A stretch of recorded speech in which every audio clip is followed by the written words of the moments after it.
और अब बात इमरान की नाकाबंदी की। पाकिस्तान में इमरान खान सरकार को उखाड़ फेंकने की तैयारी मुकम्मल हो चुकी है। 11 विपक्षी पार्टियों ने लाहौर में एक बड़ा जलसा करके जता दिया है कि अब इमरान खान के दिन पूरे हो गए हैं। हालांकि इमरान खान ने लाहौर के जलसे को रोकने के लिए एड़ी चोटी का जोर लगा दिया। यहां तक कि इस जलसे का रास्ता रोकने के लिए पाकिस्तान सरकार ने लॉकडाउन तक का सहारा लिया। मगर सर्द मौसम में रैली में पहुंची भीड़ ने इमरान खान को गर्मी का एहसास करा दिया। मगर बात यहीं नहीं रुकी।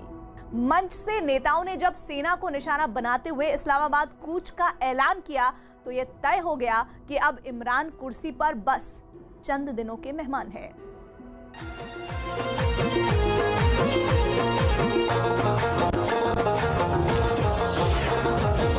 दुआएं देता है वतन का हर गरीब, हमारे सबके दिलों की धड़कन शरीफ। वाह वाह, जिंदाबाद लाहौरियों, जिंदाबाद। इमरान के खिलाफ जन सैलाब।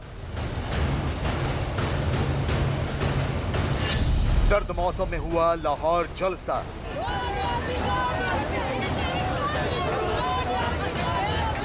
इमरान के दावों का निकला दम।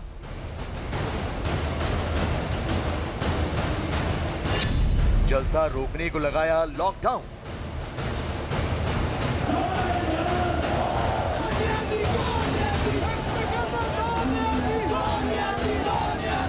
भीड़ से बेदम हो गया लॉकडाउन। सर्दी से बेपरवाह इस भीड़ की गर्मी देखकर पाकिस्तान के प्रधानमंत्री इमरान खान को भी पसीना आ गया है।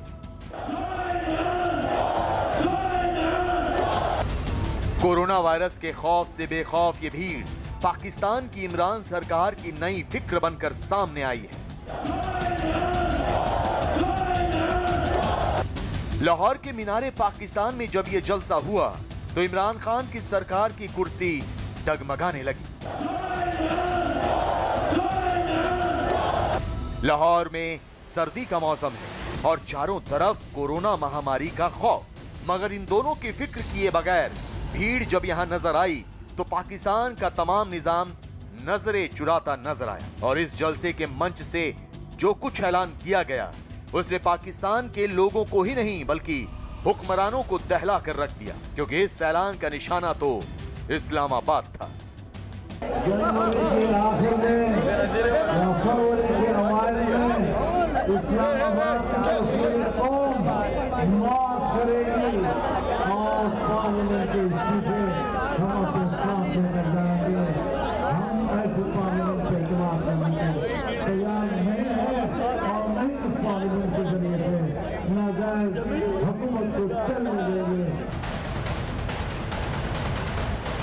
पिछले 3 महीनों के दौरान पाकिस्तान में इमरान खान के खिलाफ ये विपक्ष का 7वां बड़ा जलसा था। लाहौर के मीनारे पाकिस्तान मैदान में उमड़ा जन सैलाब मंच के नेताओं से मिली शाबाशी के बाद और भी ज्यादा उत्साहित और जोश में नजर आया। न्याजी को न्याजी को न्याजी।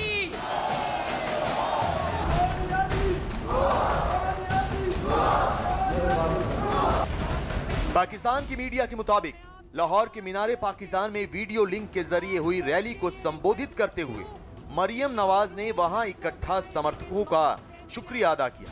मरियम ने कहा कि लाहौर सभी सूबों को एक डोर में बांधने की मंजिल बनेगा। यहां सभी नेताओं का स्वागत करना चाहिए।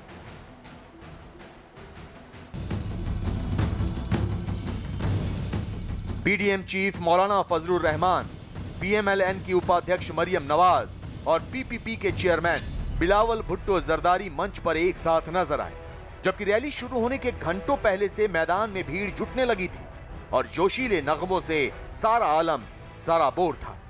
मगर जैसे ही पीडीएम के नेता जलसे के मंच पर नजर आए तो नारेबाजी से सारा आलम गूंज उठा। काफी तादाद में हजूम मीनारे पाकिस्तान में इकट्ठा हुआ। पाकिस्तान की सरकार आगे की कोशिश करेगी रैली को या मार्च को किसी न किसी तरह रोकने की। क्या वो मार्च पीसफुल रहेगा या टकराव में बदल जाएगा, ये वक्त ही बताएगा। इस रैली में हमेशा की तरह पाकिस्तान की 11 विपक्षी पार्टियों के गठबंधन पीडीएम ने रविवार को इमरान सरकार के खिलाफ आखिरी रैली निकाली। इसमें पाकिस्तान मुस्लिम लीग नवाज यानी पीएमएलएन की उपाध्यक्ष मरियम नवाज ने कहा कि पाकिस्तान की आवाम ने इमरान सरकार को उखाड़ने और मीनारे पाकिस्तान की ऊंचाइयों से फेंकने का मन बना लिया। ये जो कोविड-19 है ना, कोरोना कोविड-19, इससे ज्यादा खतरनाक और मोहलिक मर्ज जो है ना, उसका नाम है कोविड-18। ताबेदार खान इमरान खान। इमरान खान नियाजी के खिलाफ एक ही मंच पर इकट्ठा हुए नेताओं के इस जलसे की सबसे अहम और खास बात यह रही कि जब सोशल मीडिया के जरिए लंदन से खुद पूर्व प्रधानमंत्री नवाज शरीफ भीड़ से मुखातिब हुए। मेरे भाइयों, नौजवानों, बच्चों, मेरे पास आज अल्फाज नहीं कि मैं किन अल्फाज में आपका शुक्रिया अदा करूं। नवाज शरीफ ने कहा कि सरकार की विफलता के लिए इमरान खान के साथ साथ पाकिस्तान की सेना खास तौर पर जिम्मेदार है। क्या आपको और मुल्क को भटकाने वाले इन चंद किरदारों को सामने लाना गद्दारी है? मुझे बताएं, ये रियासत के ऊपर रियासत चलाने का प्लान बनाने वाले जो है, उन किरदारों को बेनकाब करना बगावत है। लाहौर में हुई रैली को देखकर पाकिस्तान में इस बात को जोर मिलना शुरू हो गया कि मियां नवाज शरीफ के हक में फिर से फिजा बनने लगी है। एक बार फिर रैली की मेन अट्रैक्शन लंदन से नवाज शरीफ की स्पीच रही। नवाज शरीफ ने दोनों हाथों से फौज और आईएसआई को आड़े लिया।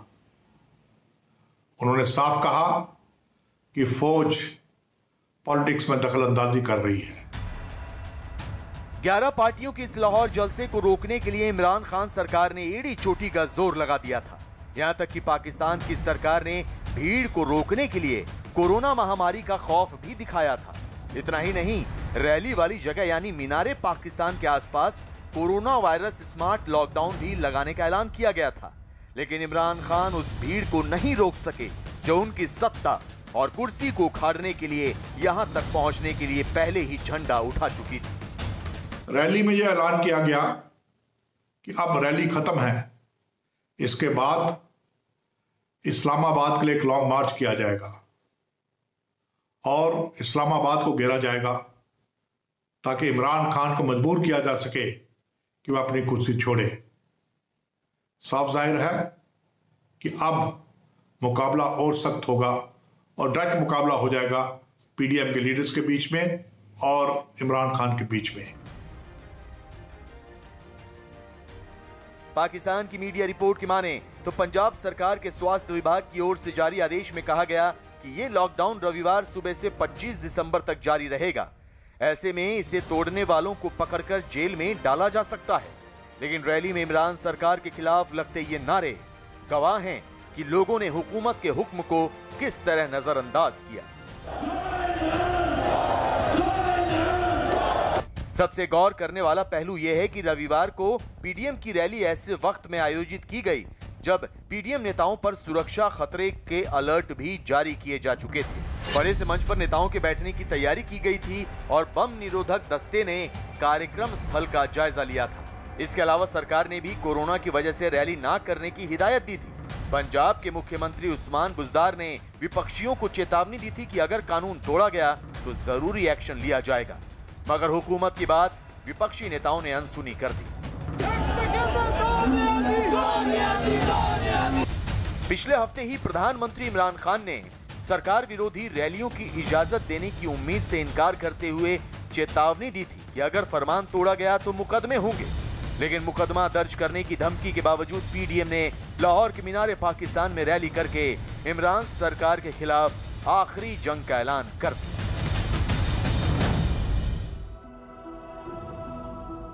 अकेली विपक्षी पार्टियों का जलसा ही इमरान खान की मुसीबत नहीं है। सच तो ये है कि इमरान पाकिस्तान के भीतर चौतरफा घिर चुके हैं। एक मुसीबत होती तो शायद इमरान उसे पार पा लेते, लेकिन कदम कदम पर मुसीबतों के जाल ने इमरान खान को बुरी तरह बेड़ियों में जकड़ लिया है। फिर चाहे वो कोरोना महामारी हो, या फिर देश की आर्थिक हालत, या फिर किसी सूबे या इलाके से उठती बगावत की आवाजें। इमरान की इस हालत को देखते हुए अब सेना ने भी उनसे किनारा करना शुरू कर दिया है। इस तरफ इमरान अपने ही बनाए हुए चक्रव्यूह में घिरते दिख रहे हैं।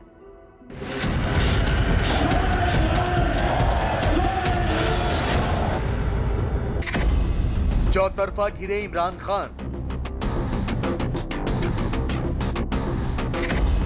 इमरान के खिलाफ बड़ा ऐलान।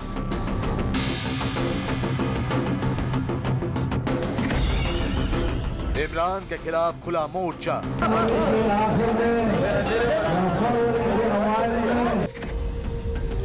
इमरान को सत्ता से उखाड़ने की तैयारी।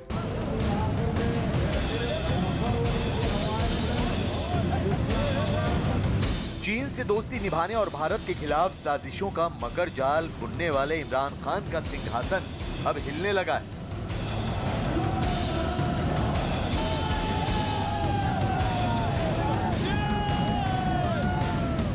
सत्ता पर इमरान खान की पकड़ कमजोर होती चली जा रही है। पाकिस्तान के सेनापति कमर जावेद बाजवा के साथ इमरान से लोगों की नाराजगी की खबरों के बीच अब एक ऐसी खबर भी फिजा में तैरने लगी है जिसकी वजह से पाकिस्तान के हुक्मरानों के पसीने छूटने लगे हैं। इमरान खान नियाजी को अब एहसास होने लगा है कि वजीर आजम का तमगा उनसे अब किसी भी वक्त छिन सकता है, क्योंकि पाकिस्तान की आवाम अब उनके खिलाफ सड़कों पर उतरकर परचम लहराने लगी।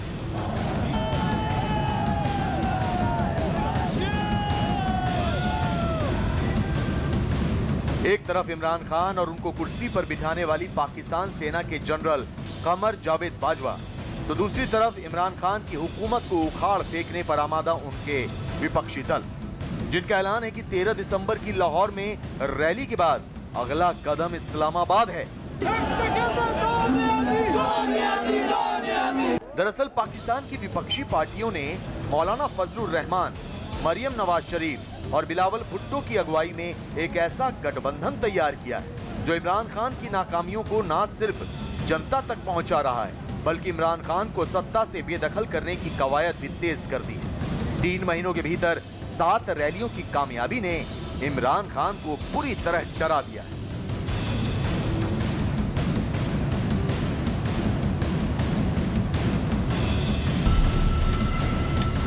एक तरफ कोरोना महामारी की वजह से पाकिस्तान में मरने वालों की तादाद लगातार बढ़ रही है। कोरोना तेजी से पैर पसार रहा है,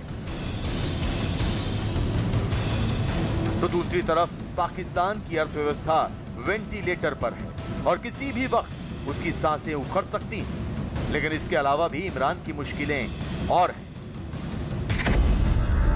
इमरान खान को इस बात का डर सताने लगा है कि कश्मीर में आतंक को बढ़ावा देने वाले आतंकियों की हरकत के मद्देनजर भारत कहीं बड़ा हमला न कर दे, और अगर इमरान खान ने मौजूदा हालात पर काबू करने में जरा भी देरी दिखाई तो कहीं पाकिस्तान के सेना प्रमुख बाजवा खुद इमरान खान की कुर्सी खींचकर हुकूमत पर कब्जा न कर ले।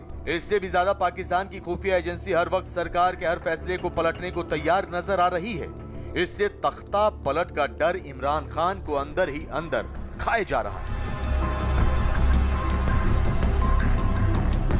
आर्थिक तंगी से जूझ रहे पाकिस्तान में महंगाई अपने चरम पर है और बेरोजगारी का आलम यह है कि लोग अब हुकूमत के हर एक फैसले से तंग आ चुके हैं। कम से कम लाहौर में हुए जलसे में लोगों की मौजूदगी ने इस बात का एहसास इमरान खान को कराई।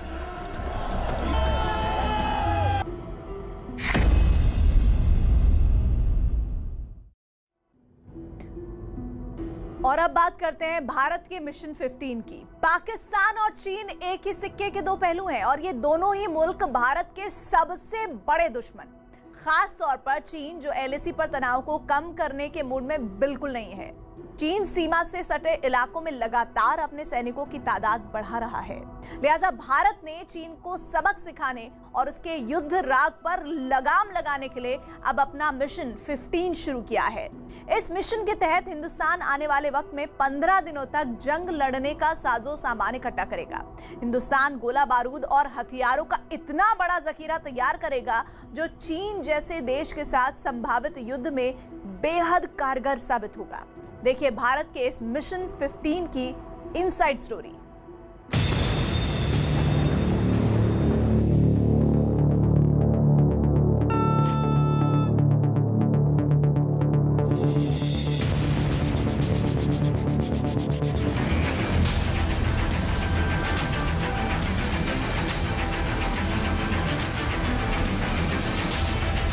We have also taken necessary action to counter anything that could be a cause of concern to our national security.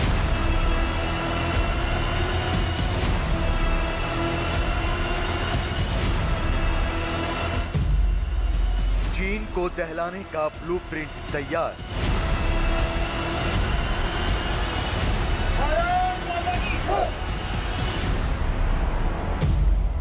Bharat करेगा दुश्मन पर अचूक वार।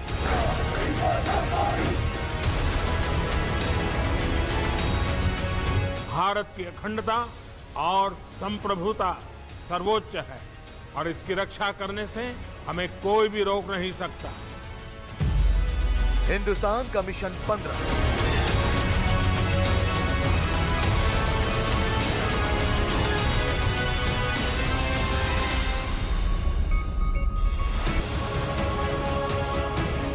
रडार की नजरों से बचकर दुश्मन पर प्रहार करने वाला भारत का ये नया जंगी जहाज ही समंदर में नहीं उतरा। दुश्मन मुल्कों को उन्हीं की भाषा में जवाब देने वाला एक और ब्रह्मास्त्र नीले पानी में तैनात हो चुका है। चीन और पाकिस्तान की नापाक साजिशों को समंदर की गहराइयों में दफन करने की सलाहियत रखने वाले इस नए जंगी जहाज का नाम है हिमगिरी। लेकिन कोलकाता में हिमगिरी को अपने ऑपरेशन पर रवाना करने के साथ हिंदुस्तान के chief of defence staff general Bipin Rawat ने यह भी साफ कर दिया कि थल, जल और नभ तीनों जगहों पर दुश्मन मुल्कों को मजा चखाने की तैयारी हो चुकी है। बिपिन रावत ने LAC पर चीन के साथ मौजूदा तनाव के मद्देनजर देश को इस बात की गारंटी दी कि भारत की सीमाओं को लांघने की किसी भी कोशिश को नाकाम करने का ब्लूप्रिंट तैयार किया जा चुका है। Since we have taken measures to ensure that the situation does not escalate, yes, the PLA on the other side has been carrying out certain activity. We on our side have also been watching this activity very carefully, and let me assure you, we have also taken necessary action to counter anything that could be a cause of concern to our national security. Bipin Rawat की हुंकार इस बात की तस्दीक करती है कि डोकलाम से लेकर पूर्वी लद्दाख और हिंद महासागर से लेकर दक्षिण चीन सागर तक अपनी पैठ जमाने की कोशिश करते चीन को मुंहतोड़ जवाब देने के लिए भारतीय सेना कमर कस चुकी है। बिपिन रावत का यह बयान साबित करता है कि चीन की किसी भी जुर्रत को अब माफ नहीं किया जाएगा, बल्कि उसे कभी न भुला पाने वाली सजा दी जाएगी, जिसका ट्रेलर है हिंदुस्तान का मिशन 15।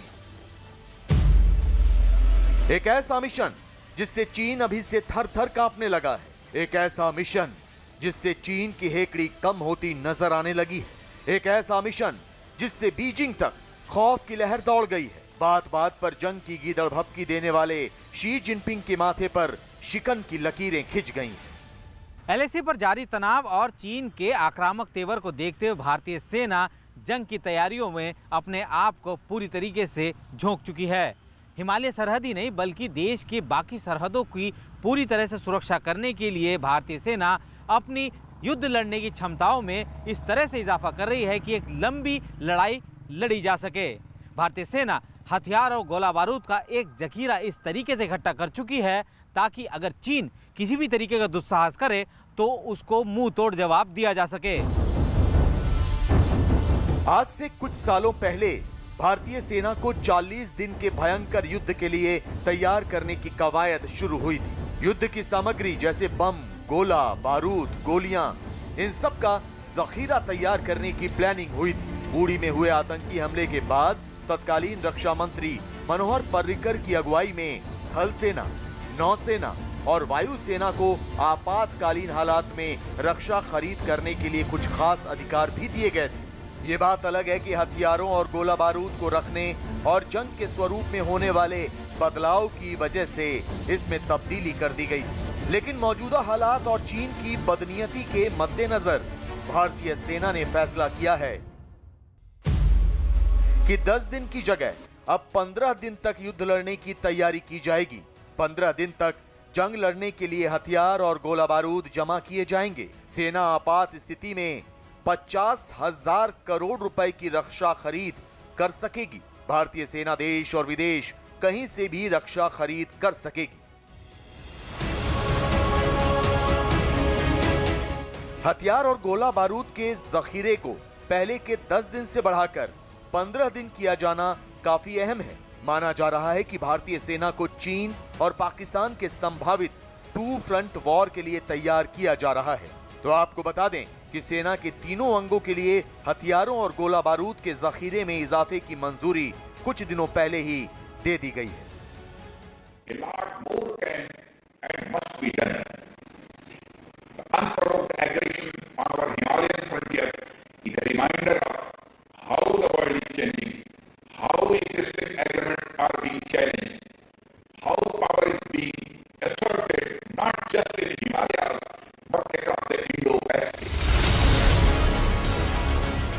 चीन के लिए भारत का मिशन 15 किसी मुसीबत से कम नहीं, क्योंकि इस मिशन के तहत भारत की सेनाएं कई तरह के पुर्जे, हथियार, मिसाइल और दुश्मनों का सामना करने के लिए सिस्टम की खरीद कर रही है।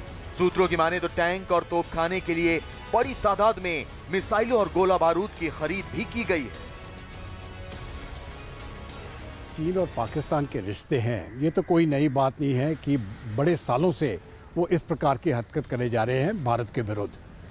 तो इसी प्रकार से जो भारत की जो तैयारी है वो भी उसी प्रकार से है कि हम ये जो युद्ध है, अगर ये युद्ध हो जाए जिसको 2 फ्रंट वॉर कहते हैं, तो हम इसका सामना कर लेंगे। इसमें मुझे तो कोई शक नहीं है कि पाकिस्तान और चीन को दोनों अगर एक साथ भी लड़े तो हम इनका मुकाबला करेंगे और अच्छी तरह से कर देंगे। भारत और चीन के बीच पूर्वी लद्दाख और पैंगोंग में कई महीनों से तनातनी जारी है। जून में दोनों सेनाओं के बीच हिंसक झड़प भी हो चुकी है। कई दौर की बातचीत के बाद भी कोई रास्ता निकलता नहीं दिख रहा। यही नहीं, चीन LAC पर लगातार अपनी ताकत में इजाफा कर रहा है। चीन अपने सैनिकों की संख्या बढ़ाने के साथ LAC पर तैनात अपने सैनिकों को हाईटेक हथियार भी मुहैया करा रहा है। चीन की पीपल्स लिबरेशन आर्मी तिब्बत में भारत को घेरने की युद्ध नीति पर काम कर रही है। यही नहीं, चीन अपने सदाबहार मुल्क पाकिस्तान के साथ मिलकर भारत की सीमा के बेहद करीब बार बार युद्धाभ्यास भी कर रहा है। मतलब ये हुआ कि चीन भारत के खिलाफ चौतरफा वार करने की तैयारी कर रहा है। चीन भारत को 2 मोर्चों पर उलझाने की पुरानी चाल को कामयाब बनाने के सपने देख रहा है। चीन जमीन की भूख मिटाने की खातिर बातचीत की आड़ में जंग की तैयारी कर रहा है। तो शायद यही वजह है कि भारत ने अब अपने मिशन 15 को धार देने की कवायद तेज कर दी है। भारत चीन और पाकिस्तान को एक साथ निपटाने के लिए कमर कस चुका है। ये मैं समझता हूँ एक बहुत ज़रूरी कदम था, क्योंकि जो सिचुएशन दोनों फ्रंट्स पे है, पाकिस्तान बॉर्डर के ऊपर और ईस्टर्न लद्दाख में, ये मैं समझता हूँ इस समय पर स्टेबल नहीं है। और इसीलिए ये फैसला जो है ये भारतीय सरकार ने और भारतीय से आर्म्ड फोर्सेस ने लिया है। तो एक तरफ से तो ये मैसेज भी चला जाता है पाकिस्तान और चीन को कि देखिए, अगर कोई लड़ाई होती भी है तो हम तैयार हैं, ये 2 फ्रंट वॉर भी होगा, हम उसके लिए तैयार हैं और नुकसान उन्हीं को ही होगा। माओ की राह पर चलते हुए शी जिनपिंग ये भूल रहे हैं कि जिस सीमा विवाद को हवा देकर वो अपनी विस्तारवादी सोच को धरातल पर उतारना चाहते हैं, वो उन्हीं के गले की हड्डी भी बन सकता है। नया भारत चीन पर ऐसा पलटवार भी कर सकता है जिससे उबरने में शायद चीन को बरसों बरस लग जाए। लेकिन शी जिनपिंग अपनी हरकतों से बाज नहीं आ रहे। चीन की कम्युनिस्ट पार्टी और पीपल्स लिबरेशन आर्मी LAC और LOC दोनों को जंग का अखाड़ा बनाने पर तुली। दरअसल विस्तारवाद के सपने को हकीकत में तब्दील करने की चाहत चीन को बहुत भारी पड़ सकती है, लेकिन शी जिनपिंग और उनकी सेना तमाम खतरों के बावजूद एशिया में अपना दबदबा बढ़ाने के लिए भारत से उलझ रही है। डोकलाम, कल्बान और फिर पेंगोंग में मुंह की खा चुका चीन एलएसी पर तैनात अपने सैनिकों के लिए रक्षा कवच तैयार कर रहा है। चीन ने अपने सैनिकों को सर्द हवाओं से बचाने के लिए एक खास तरह का सूट तैयार किया है, लेकिन सच्चाई तो यही है कि हॉलीवुड फिल्मों की तर्ज पर बनाए गए ये आयरन मैन सूट भारतीय शूरवीरों के बुलंद हौसलों के सामने नहीं टिक पाएंगे। पहाड़ की ऊंची चोटियों पर चीन को हमेशा की तरह एक बार फिर शिकस्त का सामना करना पड़ेगा।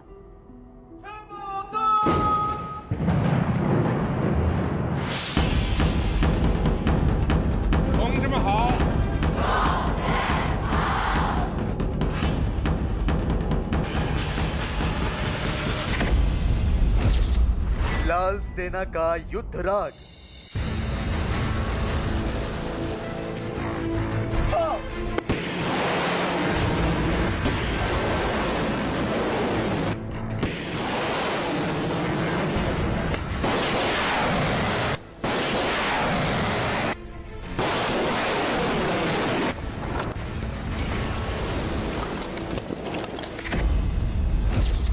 भारत करेगा प्रतिघात।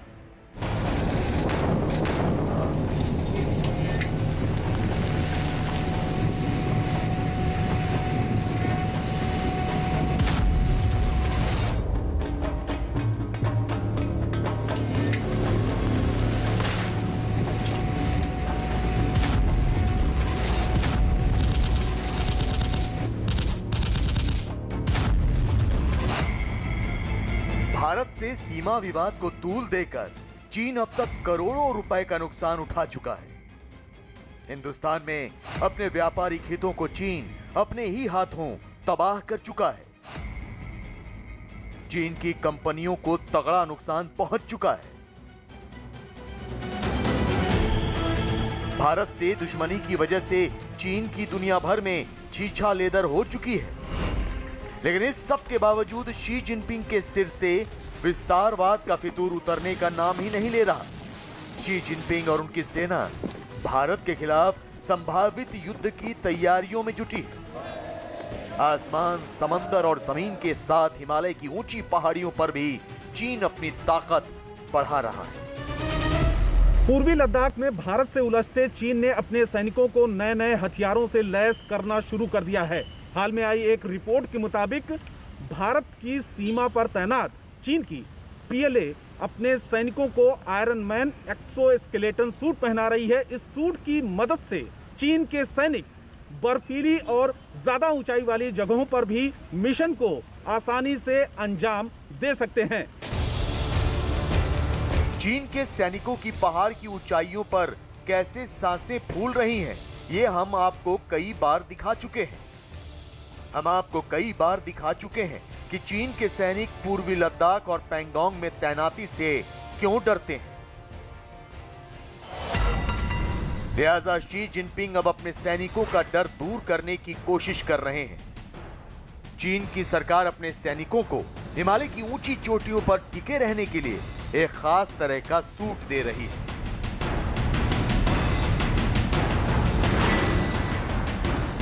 पीएलए अपने सैनिकों को एक्सोस्केलेटन सूट दे रही है। इससे पहाड़ों पर गश्त में चीन के सैनिकों को आसानी होगी। खराब मौसम और खराब रास्तों में उन्हें सामान ढोने में भी आसानी होगी। चीन के सैनिकों की कमर या पेट में चोट लगने का जोखिम कम होगा। तिब्बत के इलाकों में तैनात सैनिकों को सबसे पहले ये सूट दिया गया है। वो ये साबित करना चाहता है या अपने जो सैनिक हैं उनको भरोसा देना चाहता है कि जिस तरह की वहाँ विषम स्थितियाँ हैं उसमें उनके सैनिक अपने आप को कंफर्टेबल महसूस करें और जो कॉम्बैट वर्दीनेस है वो पूरी हो। पिछले कुछ दिनों में आपने देखा होगा चीन ने सेंट्रल थर्मल वार्मिंग का भी सिस्टम अपनाया था, क्योंकि वो उनके जो सैनिक हैं वो ऐसी विषम स्थितियों में न रहने के लायक हैं और न वो कभी रहे हैं। दरअसल अत्यधिक ऊंचाई पर तैनात होने की वजह से चीन के सैनिकों की सांसें उखड़ रही हैं। ऑक्सीजन की कमी से चीन के सैनिक बेहाल हैं। लिहाजा इस मुसीबत से निपटने के लिए चीन ने अब अपने सैनिकों को खास सूट देना शुरू कर दिया है। इस एक्सोस्केलेटन सूट को पहनने से चीन के सैनिकों को भारी वजन उठाने में आसानी होगी।